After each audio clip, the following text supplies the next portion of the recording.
Hello students, welcome to my channel. आज हम NCERT की 8th क्लास का सेकंड चैप्टर पढ़ने जा रहे हैं, जिसका नाम है सूक्ष्म जीव, मित्र एवं शत्रु। स्टूडेंट्स, इस चैप्टर में हम पढ़ेंगे कि सूक्ष्म जीव क्या होते हैं, कितने प्रकार के होते हैं, कौन से सूक्ष्म जीव ऐसे हैं जो हमारे मित्र हैं और कौन से सूक्ष्म जीव ऐसे हैं जो हमारे शत्रु हैं। इसके साथ साथ हम नाइट्रोजन साइकिल के बारे में भी पढ़ेंगे। तो स्टूडेंट्स, आप मेरी वीडियो में एंड तक बने रहिए और अगर आपको मेरी वीडियो पसंद आती है तो इसे लाइक और सब्सक्राइब करना ना भूलें, ताकि मैं जो भी वीडियो बनाऊँ वो आप तक सबसे पहले पहुँचे और आपके लिए बेनिफिशियल हो सके। तो चलिए स्टूडेंट्स, स्टार्ट करते हैं। सूक्ष्म जीव, मित्र एवं शत्रु। सबसे पहले सूक्ष्म जीव होते क्या हैं। सूक्ष्म का मीनिंग होता है छोटा, बहुत छोटा, इतना छोटा कि जिसे हम अपनी नंगी आंखों से नहीं देख सकते। और जीव का मीनिंग तो हमें पता ही है। तो सूक्ष्म जीव क्या हुआ कि वो जीव जो इतने छोटे होते हैं कि जिन्हें हम नेक्ड आई से नहीं देख सकते, और या फिर कह सकते हैं जिन्हें हम बिना सूक्ष्मदर्शी की सहायता से नहीं देख सकते, तो उन जीवों को बोलते हैं हम सूक्ष्म जीव। तो सूक्ष्म, ये हमारे पास जो डायग्राम है ये इस तरह का होता है, सूक्ष्मदर्शी, ठीक है। और ये भी मैग्नीफायर है, ये भी क्या करता है, छोटी चीज़ों को बड़ा करके दिखाता है। तो यहाँ पे हम, अगर हमें कोई भी जीव देखना है जिसे हम नहीं देख पा रहे नंगी आंखों से, तो उसको हम यहाँ पर रखेंगे, माइक्रोस्कोप में इस जगह पर रखते हैं यहाँ पर, और हमें माइक्रोस्कोप से उसकी बड़ी होके फ़ोटो दिख जाती है। जैसे कि मैं आपको एक एग्जाम्पल दिखाती हूँ। ये जो है ये सूक्ष्म जीव हैं, बैक्टीरिया हैं। ये बैक्टीरिया की फ़ोटो है, जीवाणु की फ़ोटो है। ये क्या किया हुआ है, ये माइक्रोस्कोप से इसकी फ़ोटो बड़ी करके दिखाई गई है। अब कितने प्रकार के होते हैं सूक्ष्म जीव? 4 प्रकार के होते हैं। एक होते हैं जीवाणु, जिन्हें बैक्टीरिया बोलते हैं। दूसरा प्रोटोजोआ, तीसरा एल्गे या फिर काई भी बोल देते हैं, चौथा फंगी। तो ये 4 प्रकार के हमारे सूक्ष्म जीव हैं। सबसे पहले हम बात करते हैं बैक्टीरिया की, जिन्हें बोलते हैं हम जीवाणु। ये एक कोशिकीय होते हैं, ऑर्गेनिजम्स जो हैं एक कोशिकीय सूक्ष्म जीव होते हैं। ये, इनके पास सेल वॉल तो होती है, लेकिन कोई भी केंद्रक नहीं होता, कोई भी न्यूक्लियस नहीं होता, ठीक है। ये किस शेप क्या हो सकती है इनकी शेप स्फेरिकल भी हो सकती है, स्पाइरल भी हो सकती है और रोड शेप्ड भी हो सकती है। ये स्पाइरल का है हमारे पास एग्जाम्पल, ये छड़नुमा यानी रोड शेप्ड का एग्जाम्पल है। तो ये इनकी शेप हो सकती है। इसके एग्जाम्पल क्या है? एक होता है बैक्टीरिया लैक्टोबैसिलस, जो दूध से दही जमाने के काम आता है।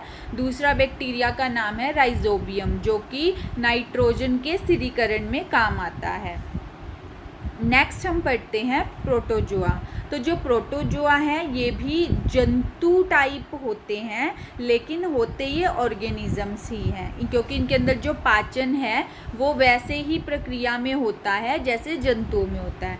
तो जो बहुत से इनमें से ऐसे होते हैं जो प्रोटोजोआ होते हैं जो परजीवी होते हैं, यानी कि वो अपने भोजन के लिए दूसरे जीवों पर निर्भर करते हैं, अपना भोजन खुद नहीं बना सकते। तो इसके जो एग्जाम्पल हैं वो हैं अमीबा, पैरामीशियम। और ये जो अमीबा है इसकी शेप लगातार चेंज होती रहती है, इसकी एक तरह की शेप नहीं होती, इसकी शेप कैसे भी होती है, ये अपनी शेप को चेंज करता रहता है, और ये इसका न्यूक्लियस है।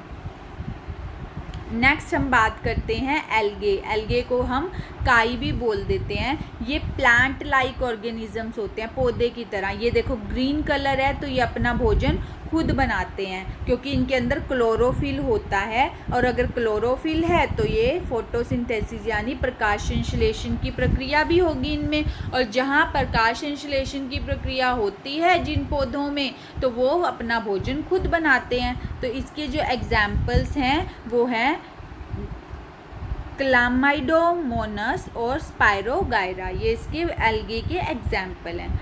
नेक्स्ट हम पढ़ते हैं फंगई। फंगई हमने देखा होगा आप लोगों ने कि ब्रेड के ऊपर बारिश के मौसम में जब नमी होती है तो जल्दी से ब्रेड ख़राब हो जाती है, उसके ऊपर ग्रीन कलर की फंगी जम जाती है। तो वो ये भी क्या होता है, एक स्मॉल ऑर्गेनिजम्स होते हैं, इनके अंदर न्यूक्लियस भी होता है यानी केंद्रक भी होता है।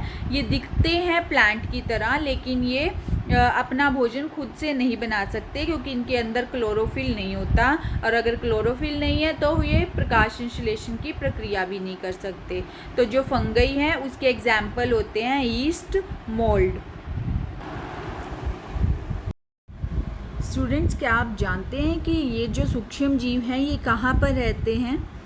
तो सूक्ष्म जीव एक कोशिक हो सकते हैं, जैसे कि हमने पहले भी पढ़ा है कि जीवाणु हैं, प्रोटोजोआ है, शैवाल हैं, और बहुकोशिक भी हो सकते हैं ये, जैसे कि कवक है। ठीक है, तो ये अलग अलग डिफरेंट क्लाइमेट कंडीशंस में भी रह सकते हैं। जैसे अगर बर्फीला सर्दी का मौसम है तो वहाँ पे भी ये जीवित रह सकते हैं, और कहीं बहुत ज़्यादा गर्मी पड़ती है तो वहाँ भी ये जीवित रह सकते हैं। इसी तरह अगर मरुस्थल है या फिर दलदल का इलाका है तो वहाँ भी ये पाए जाते हैं। उसके साथ साथ ये मनुष्य के शरीर के अंदर भी पाए जाते हैं। और जो सूक्ष्म जीव कुछ ऐसे होते हैं जो कि दूसरों पर आश्रित होते हैं, और कुछ ऐसे हैं जो स्वतंत्र रूप से पाए जाते हैं। जैसे कि अमीबा है, वो अकेले रह सकता है, और अगर कवक की बात करें तो वो समूह में रहता है। जैसे कि हमारे इस चैप्टर का टाइटल ही है कि सूक्ष्म जीव मित्र एवं शत्रु, तो सूक्ष्म जीव मित्र है और हमारा शत्रु भी है। तो सबसे पहले हम यहाँ पर बात करेंगे कि जो सूक्ष्म जीव हैं वो हमारे मित्र हैं, और किस किस रूप में वो हमारी सहायता करते हैं कि हम उन्हें अपना मित्र कह सकते हैं। तो चलिए हम देखते हैं। इसके लिए हम एक एक्टिविटी करते हैं कि सपोज़ करो कि हमने आटा ले लिया, आटे में थोड़ा सा शुगर डाला, थोड़ा सा गर्म पानी डाला, और उसके अंदर एक चुटकी भर हमने ईस्ट पाउडर डाल दिया, और उसका हमने क्या किया, एक सॉफ्ट डो बना लिया, मतलब आटा गूंद लिया। फिर हमने उसको 2 घंटे के लिए अगर हम ढक के रख देते हैं तो 2 घंटे के बाद अगर हम देखेंगे तो आटा जो है वो फूल जाएगा। उसका कारण क्या है? उसका ये कारण है कि इसमें से कार्बन डाइऑक्साइड रिलीज़ होएगी, कार्बन डाइऑक्साइड निकलेगी ईस्ट की वजह से। और ईस्ट क्या है? सूक्ष्म जीव हैं इसके अंदर, वो एक्टिव हो जाते हैं, तो जिसकी वजह से जो आटा है फूल जाता है। इसीलिए इसको ब्रेड, पेस्ट्रीज़, केक्स वगैरह बनाने के लिए यूज़ किया जाता है ईस्ट को। अब हम बात करते हैं अल्कोहल प्रोडक्शन की। जैसे अल्कोहल प्रोडक्शन होती है तो उसके अंदर भी क्या है, ग्रेप्स के अंदर अगर ईस्ट डाल दें तो, और कुछ टाइम के लिए उसको रख देते हैं, तो वाइन या फिर बियर या जो भी है अल्कोहल, उसकी प्रोडक्शन होती है, और उसके साथ साथ ही कार्बन डाइऑक्साइड की भी प्रोडक्शन होती है। तो अल्कोहल बनता है इस तरह से। तो इसमें बेसिकली हुआ क्या, इस केस के अंदर कन्वर्जन ऑफ शुगर हुआ अल्कोहल में। जो चीनी है, चीनी अल्कोहल में कन्वर्ट हुई है। या फिर अगर आप घर में करना चाहते हैं, एक छोटा सी एक्टिविटी है कि चीनी लो, चीनी के अंदर ईस्ट डालो, ईस्ट पाउडर डालो, और उसको कुछ देर के लिए ढक के रख दो। जब आप उसको कुछ देर के लिए ढक के रखोगे, कुछ घंटों के लिए ढक के रखोगे, तो क्या होगा, उसके अंदर फिर उसे सूंघ कर देखना, उसके अंदर से अल्कोहल जैसी स्मेल आएगी। तो ये बेसिकली हुआ क्या कि चीनी को अल्कोहल में परिवर्तित कर दिया। इस प्रक्रिया को बोला जाता है किण्वन, या फिर फर्मेंटेशन भी कहा जाता है इस प्रक्रिया को। और इस किण्वन की खोज की थी 1857 में लुई पास्चर ने इसकी खोज की थी। अब हम बात करते हैं मित्रवत सूक्ष्म जीव, जिसकी हम बात कर रहे थे वो यही है। तो यानी कि जो ईस्ट है हमारा, वो क्या है, मित्रवत सूक्ष्म जीव है, वो हमारा मित्र है, क्योंकि उसने अल्कोहल बनाने में हमारी सहायता की, हमारे खाने को टेस्टी बनाने में हमारी सहायता की। तो ये हमारा एक तरह से क्या हुआ, मित्र हुआ। और किस लिए हमारे ये जो सूक्ष्म जीव हैं और क्या करने में हेल्प करते हैं? एक तो हमने यही पढ़ लिया कि दही जमाने में हमारी हेल्प करते हैं। जैसे हमने दूध को जमाया, जब दूध के अंदर खट्टा लगाते हैं और उसको रात में रख देते हैं तो एक बैक्टीरिया होता है, लैक्टोबैसिलस बोलते हैं। तो वो जो लैक्टोबैसिलस है वो दूध को दही में परिवर्तित कर देता है। ठीक है, इसी तरह से ब्रेड और केक बनाने के लिए भी यूज़ किए जाते हैं, उसमें भी सूक्ष्म जीव हैं जो अभी हमने पढ़ लिए। नेक्स्ट है सूक्ष्म जीवों के औषधीय उपयोग, कि अब ये जो सूक्ष्म जीव हैं ये मेडिसिन यूज़ में भी इसका यूज़ किया जाता है। अब अगर कोई जब हम बीमार पड़ जाते हैं तो हम डॉक्टर के पास जाते हैं, तो डॉक्टर क्या करता है, हमें कैप्सूल देता है, गोलियां देता है और बोलते हैं कि एंटीबायोटिक है, एंटीबायोटिक ले लो, जिसकी वजह से आप उस एंटीबायोटिक्स लेके आप ठीक हो जाओगे। तो ये क्या करती हैं औषधियाँ, ये बीमारी पैदा करने वाले जो सूक्ष्म जीव होते हैं उनको मार देती है और उनकी जो वृद्धि है जिसकी वजह से हम बीमार पड़ रहे हैं उनको और बढ़ने से रोक देती है। तो इस प्रकार की जो मेडिसिन होते हैं, इस प्रकार की जो औषधियाँ होती हैं उन्हें एंटीबायोटिक्स कहा जाता है। ठीक है, तो ये जो एंटीबायोटिक्स है किससे बनती हैं, ये बैक्टीरिया से मिलके बनती है, बैक्टीरिया से बनती हैं। और अगर जो बैक्टीरिया है वो भी क्या एक तरह का माइक्रो ऑर्गेनिज्म ही है। और इसके जो एग्जाम्पल हैं वो एग्जाम्पल हैं स्ट्रेप्टोमाइसिन, टेट्रासाइक्लिन और एरिथ्रोमाइसिन। ये इस जो हम नॉर्मली यूज़ करते हैं ये एक तरह के ये एंटीबायोटिक्स का हम यूज़ करते हैं। और जिन्हें किस चीज़ से बनाया जाता है, इन्हें उत्पादित किया जाता है कवक से और जीवाणु से। बैक्टीरिया जो अभी हमने बात की थी उससे इसे बनाया जाता है। अब जैसे यहाँ पर एक लिखा हुआ है कि 1929 में अलेक्जेंडर फ्लेमिंग जीवाणु रोगों से बचाव हेतु एक संवर्धन पर प्रयोग कर रहे थे।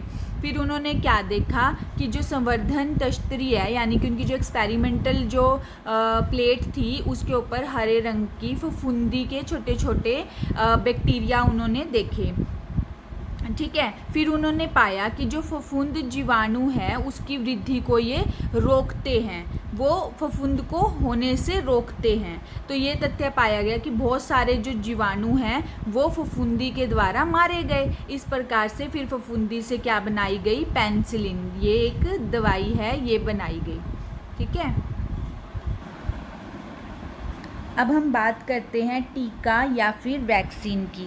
देखो बच्चों, जब हमारी जो बॉडी है वो इस तरह से बनी होती है कि हमारी बॉडी में अगर कोई भी माइक्रो ऑर्गेनिज्म या कुछ भी ऐसा बाहर की मतलब कि कोई भी जीवाणु, कोई भी बैक्टीरिया अगर हमारी बॉडी में घुस जाता है तो हमारी बॉडी उसके खिलाफ उससे लड़ती है। जैसे आपको अगर कोई तंग करेगा तो आप भी क्या करोगे, रिएक्ट करोगे। कोई आपसे लड़ने आएगा तो आप भी उसको क्या करोगे, उससे लड़ोगे। इसी तरह से कोई हमारी बॉडी में जब कोई बैक्टीरिया या कोई भी वायरस एंटर करता है तो हमारी बॉडी क्या बनाती है, उसके लिए एंटीबॉडीज़ बनाती है।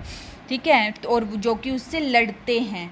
इसी तरह से जैसे अभी कोरोना वायरस चल रहा है तो कोरोना वायरस भी क्या है, सूक्ष्म जीव है। वो हमें नंगी आंखों से नहीं दिखाई देता, लेकिन हम क्या बोलते हैं कि दूर दूर रहो कि कोरोना हो जाएगा। और आजकल वैक्सीन भी आई हुई हैं। इसका मकसद ही क्या है कि आपको अगर कोरोना वैक्सीन जब लगती है, जो कोवैक्सीन है और जो कोविशील्ड है, ये क्या होते हैं, ये एक तरह से इन्हीं के डेड ऑर्गेनिजम्स होते हैं जिसे आपकी बॉडी में, जिसे आपके शरीर में इंजेक्ट कर दिया जाता है इंजेक्शन के द्वारा।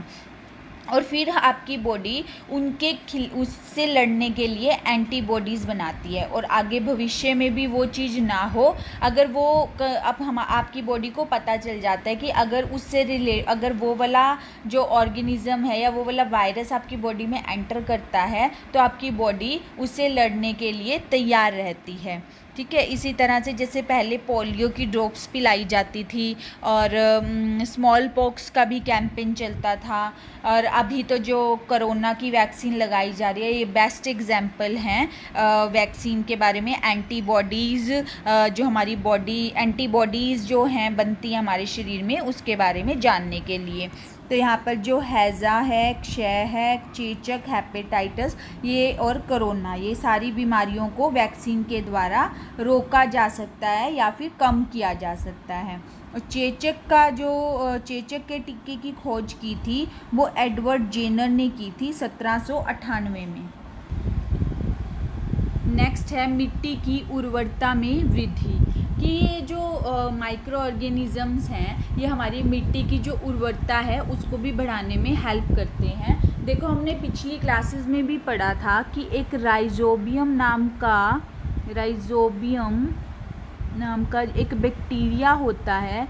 ये बैक्टीरिया क्या करता है, नाइट्रोजन को, एयर में से नाइट्रोजन को लेता है, उसके यौगिक बनाता है, उसको मिट्टी में मिलाने में हेल्प करता है, ताकि फिर जब मिट्टी की उर्वरता बढ़ जाती है, मिट्टी में नाइट्रोजन की जो क्षमता है, नाइट्रोजन की क्षमता बढ़ जाती है, जिससे पौधे क्या करते हैं, पानी जल के साथ और दूसरे न्यूट्रिएंट्स लेते हैं, तो उसके साथ साथ नाइट्रोजन भी पौधों की हर पार्ट तक पहुंच जाता है, जो दालों के लिए, लेग्यूमिनस प्लांट्स हैं जो हमारे, उनके लिए बहुत ज़रूरी होता है। और इस तरह से ये मिट्टी की उर्वरता में वृद्धि करने के लिए भी यानी नाइट्रोजन स्थिरीकारक जो बैक्टीरिया हैं ये हेल्प करते हैं। राइजोबियम बैक्टीरिया जो हैं ये हेल्प करते हैं।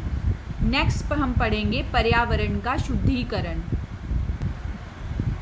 तो पर्यावरण का शुद्धिकरण कैसे हो सकता है, माइक्रो ऑर्गेनिज्म पर्यावरण के शुद्धिकरण में कैसे हेल्प कर सकते हैं। देखो, हमने खाद पढ़ा है पहले कि खाद कैसे बनती है। खाद के लिए जो सूखे पत्ते हैं या फिर हमारे जो वेजिटेबल होते हैं, फ्रूट्स होते हैं, उनके छिलके हैं, उनको क्या करते हैं, खड्डे में डाल देते हैं। खड्डे में डाल के फिर जो या डेड एलिमेंट्स भी हैं उनका धीरे धीरे डीके होता रहता है, धीरे धीरे ख़त्म होते रहते हैं और खाद का रूप ले लेते हैं। ठीक है, उनके अंदर बहुत सारे ऐसे सूक्ष्म जीव होते हैं जो उसको खाद में कन्वर्ट करने में बहुत हेल्प करते हैं, जिन्हें किसानों का, जो केंचुए होते हैं उन्हें किसानों का मित्र भी कहा जाता है ना। तो वो इन चीज़ों को मैन्योर में, खाद में कन्वर्ट करने में बहुत ज़्यादा हेल्पफुल होते हैं, और इस तरह से हमारा जो एनवायरनमेंट है, हमारा जो पर्यावरण है, वो भी शुद्ध हो जाता है। तो स्टूडेंट्स, हमने यहाँ पे अब तक ये पढ़ लिया कि जो माइक्रो ऑर्गेनिजम्स हैं, सूक्ष्म जीव हैं, वो हमारे दोस्त कैसे हैं। अब हम नेक्स्ट वीडियो में पढ़ेंगे कि जो सूक्ष्म जीव हैं वो हमारे शत्रु कैसे हैं।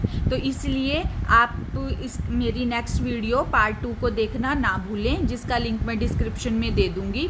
और अगर आपको मेरी वीडियो पसंद आती है तो इसे लाइक और सब्सक्राइब करना ना भूलें, ताकि मैं और ज़्यादा आपके लिए अच्छी और इन्फॉर्मेटिव वीडियोस बना सकूं। Thank you.